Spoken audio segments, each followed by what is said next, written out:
Ana Matilde Gómez está con nosotros en la mañana de hoy. Ella es diputada de la República y la semana pasada me decía alguien que ha dicho Ana Matilde Gómez de este tema de las dos magistradas designadas por el Ejecutivo y el presidente Juan Carlos Varela, que no la hemos escuchado. Digo, bueno, ella el lunes de la semana pasada estuvo en mi programa de radio, lunes, ¿verdad? Y ahí planteamos. Y ahí hizo algunos planteamientos en relación con el tema y la hemos vuelto a invitar por este tema y por otros temas que están sobre la mesa en este momento. Licenciada Ana Matilde Gómez, ¿cuál es su posición de estas dos designaciones hechas por el presidente y lo que está pasando en la Asamblea Nacional de Diputados? Gracias, Álvaro. Muy buenos días a los televidentes y una feliz Navidad también a todos. Yo definitivamente, tal como lo expresé en tu programa de radio y lo he hecho en otras oportunidades también, esta designación es un cínico retroceso en materia de fortalecimiento democrático.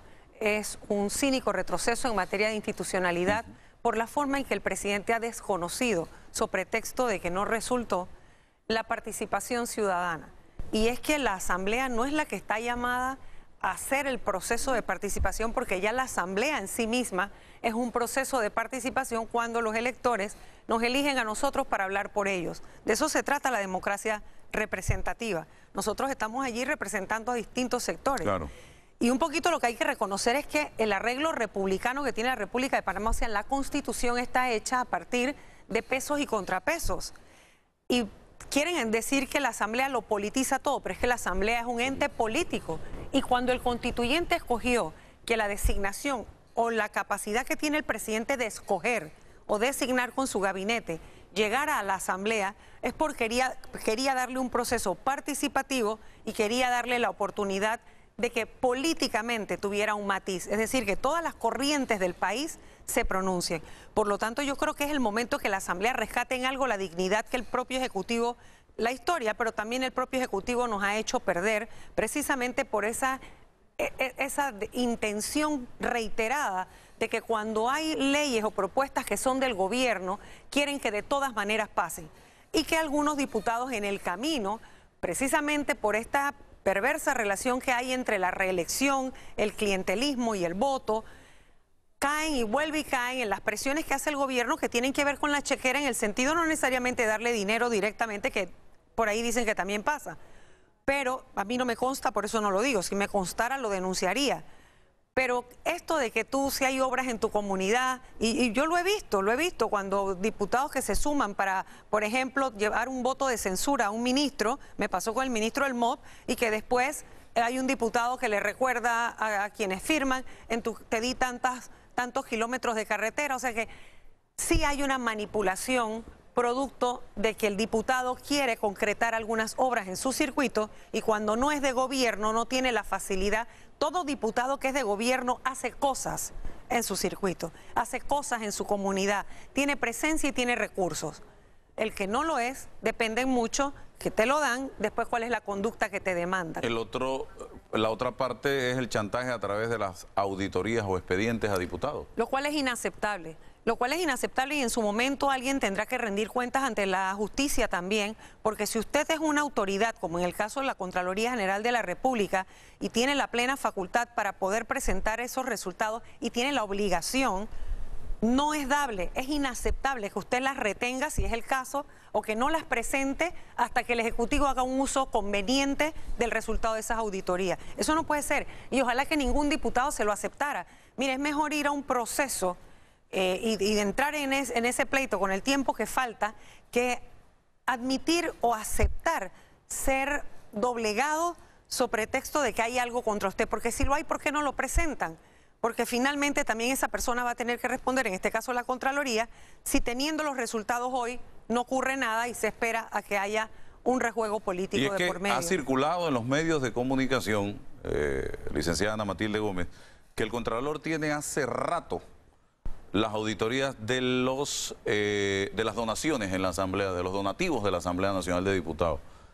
Adicionalmente, hace rato la Contraloría viene supuestamente auditando los millones de dólares que se dieron a los diputados de la pasada administración, que son más de 400, y la manera como fueron administrados en algunas juntas comunales. Y los panameños no tenemos idea de los resultados de ninguna de las auditorías esas que ha hecho la Contraloría. Bueno, si y se eso dice es que están así, siendo utilizadas precisamente en esta ocasión. Bueno, Álvaro, si eso es así y eso se puede probar, el Contralor tendrá que responder ante la justicia, porque evidentemente habrá habido una grave omisión a los deberes del Contralor.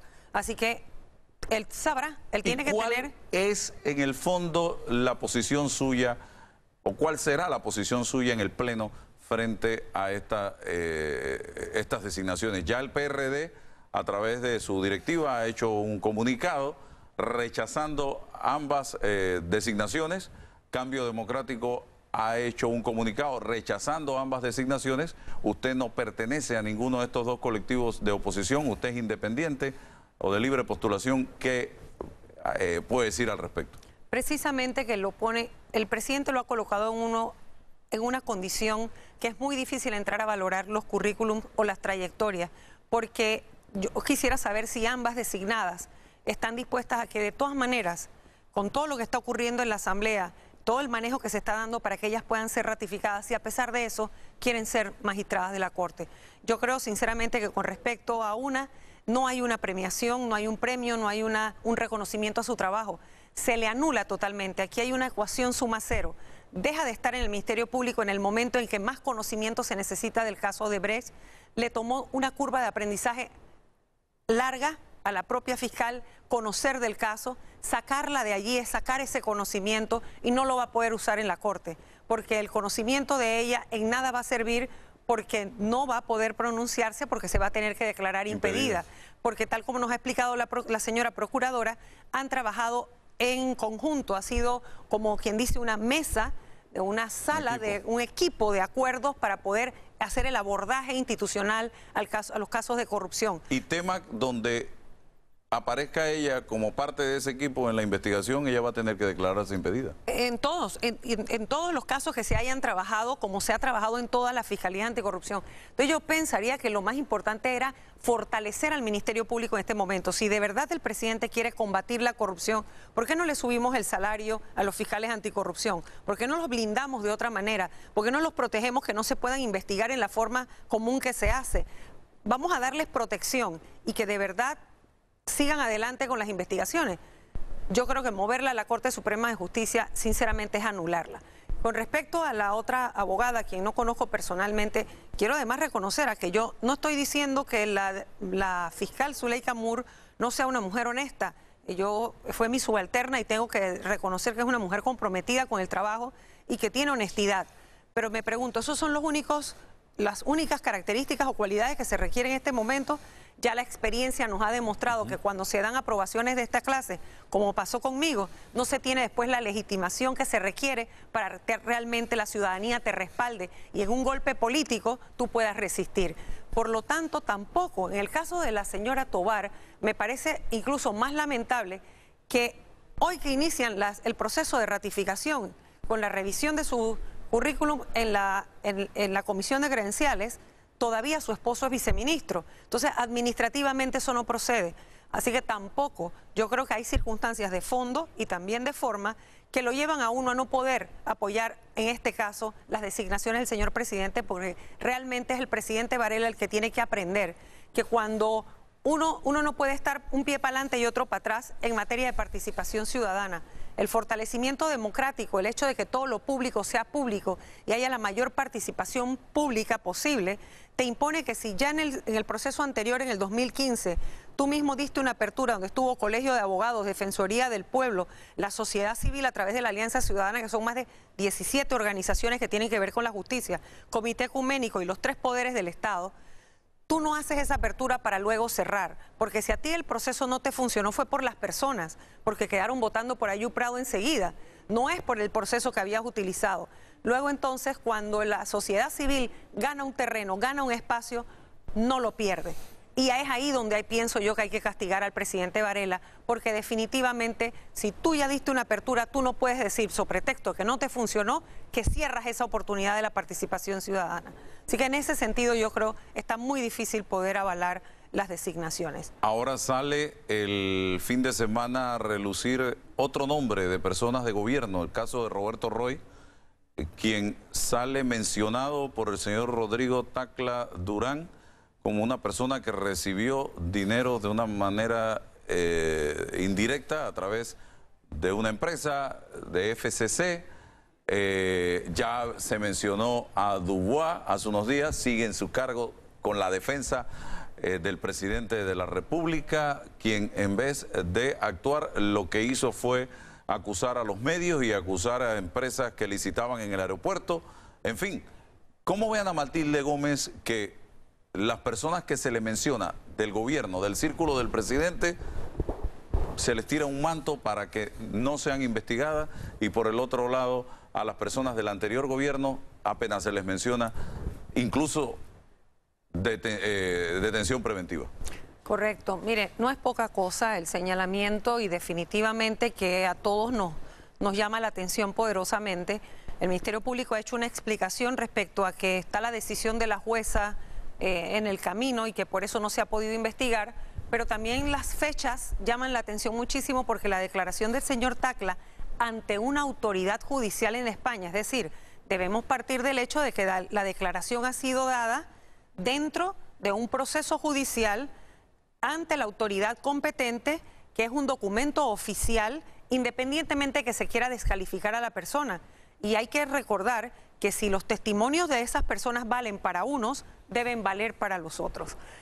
Porque casi todos los casos de corrupción se van a descubrir siempre por la participación de alguien a lo interno. Crimen organizado es muy difícil que usted lo descubra si alguien no canta.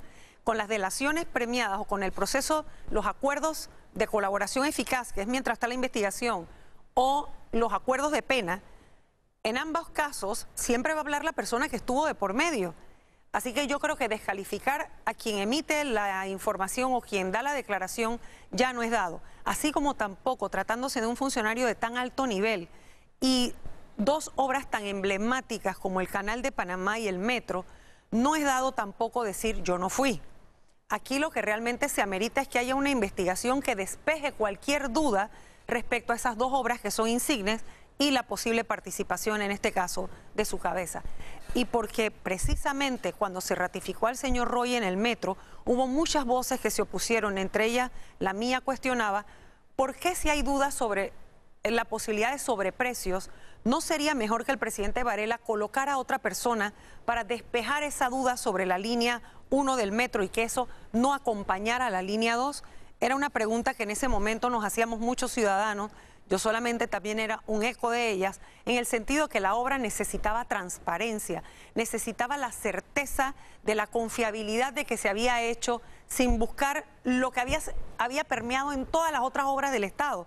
Porque es que usted recordará que en el gobierno del señor Martinelli no se quedó obra sin que se especulara y se aprovechara la oportunidad para hacer un negocio personal. Luego entonces, ¿por qué el Metro no? Entonces la gran pregunta es, ¿ahora nos quedamos con la duda solamente porque el mensajero está descalificado? Yo creo que eso no es lo que corresponde. Yo creo que en Panamá hay definitivamente estamos tarde en materia de conflicto de intereses. No se termina de entender y por lo tanto insisto en lo necesario que es que haya una ley de conflicto de intereses. Usted sabe que es una propuesta de ley que yo tengo presentada desde hace más de 3 años. Debe debatirse y debe aprobarse en Panamá porque muchos funcionarios no tienen claro lo que es el conflicto de intereses. Y en este caso, tratándose de las obras que son, lo único que cabe es que haya una investigación que no tenga ningún ribete de selectividad para poder despejar cualquier duda sobre las actuaciones del señor Roy en este caso. Bien, ahora quiero preguntarle sobre el tema de la moratoria en el impuesto de inmueble, ya para ir concluyendo, porque, señores, yo no sé si ustedes sabían, pero este 31 de diciembre vence la moratoria del pago del impuesto de inmueble, aprobada en una ley que se aprobó este año en la Asamblea Nacional de Diputados. Y mucha gente tiene toda la documentación trancada, no en la DGI, en la ANATI, porque para poder llegar a la DGI tienes que pasar por ANATI y hacer una actualización. Qué bueno que traes el tema, Álvaro, porque definitivamente los diputados en su momento hicimos todo el esfuerzo, pero el Ejecutivo no permitió. Primero, ellos no querían ninguna moratoria. Luego, cuando se aprobó con esta fecha hasta el 31, muchos decíamos que había que extenderla, tenía que ser mayor, porque del momento en que empezó el debate a que se terminó pasaron 30 días. Aquí saliendo estaba el diputado Leandro Ávila y le acabo de proponer a él, le acabo de hablar, ya yo más o menos tengo algo redactado con el apoyo, por supuesto, técnico. Él también tiene sus ideas, tenemos que presentarla en enero y yo estoy segura que las bancadas lo van a apoyar.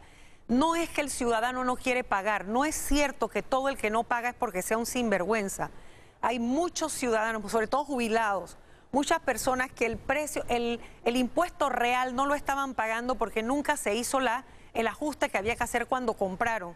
Hay muchas personas serias que están tratando de pagar, pero el sistema está colapsado. La NATI, que también hay que reconocer, está haciendo algo que en 27 años no se había hecho. Entonces la NATI misma no se da abasto. Por lo tanto, al ciudadano nunca se le debe cargar la ineficiencia del Estado. Eso no debe funcionar así. Y creo que en este caso, como fue por ley y como tiene un carácter retroactivo, nos toca a los diputados poder presentar el proyecto de ley que rápidamente amplíe ese periodo de moratoria y reconozca este tema retroactivamente, porque mucha gente está cayendo o va a caer en incumplimiento, no porque no quiera pagar, sino porque es imposible, desde el punto de vista institucional, recoger ese volumen de contribuyentes tratando de ponerse al día. Y es que la moratoria se abrió en un espacio que no han sido ni siquiera 2 meses hábiles. Y se perdieron 30 días en la aprobación, en todo el proceso. Por lo tanto, realmente el ciudadano no ha recibido el beneficio que se quiso aprobar en la ley. Por eso hay que ampliar el periodo de moratoria. Los ciudadanos, los contribuyentes tienen derecho a que el Estado, por su ineficiencia al cobrar, su incapacidad de estar listo para recibirlos, pueda extender el periodo a través del cual no se va a recargar, no va a haber realmente recargo y que debe haber una moratoria más extendida. Gracias, licenciada Ana Matilde Gómez, por estar con nosotros en la mañana de hoy. 8:18 minutos de la mañana.